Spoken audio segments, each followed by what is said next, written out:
Quand je suis arrivé ici, j'ai vraiment perçu ce tableau comme un tableau de la terreur. J'ai fait visiter le musée à un groupe de métal togolais qui s'appelle Arkan Asrafokor. Quand ils sont tombés dans la salle où était accrochée cette œuvre, ils ont dit « Ah mais ça c'est métal, il faut vraiment faire quelque chose autour de cette œuvre ». La première fois que je l'ai vue en vrai, j'étais complètement absorbée, fascinée. Et là, c'était plus l'historienne de l'art, c'était vraiment juste les émotions.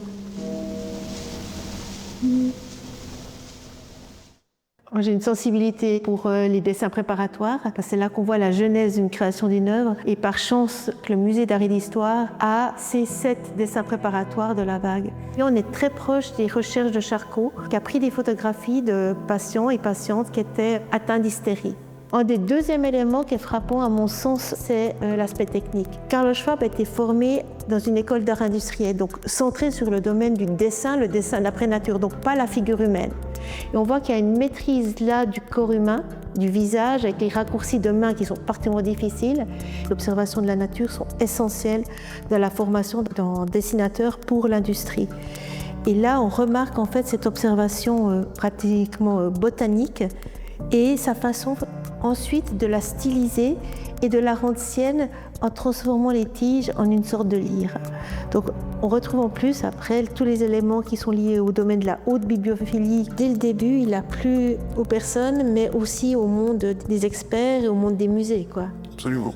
Est-ce qu'on n'irait pas écouter un peu de musique, Marie-Ève ? Ah, mais ça, avec plaisir. On peut écouter différents morceaux de groupes qui ont utilisé la vague de Schwab ou d'autres œuvres comme pochette d'album. Là, on a un groupe suédois qui s'appelle Gorment, et on peut ici écouter des jeunes voix vomiteuses, les premiers à avoir utilisé cette image.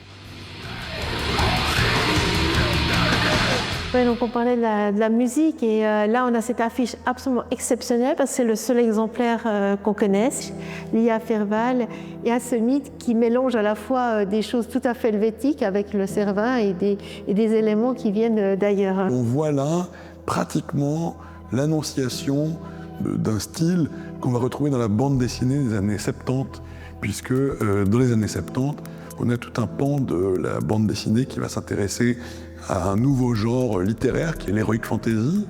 Et en fait, quelque part, tous ces opéras, ils sont précurseurs.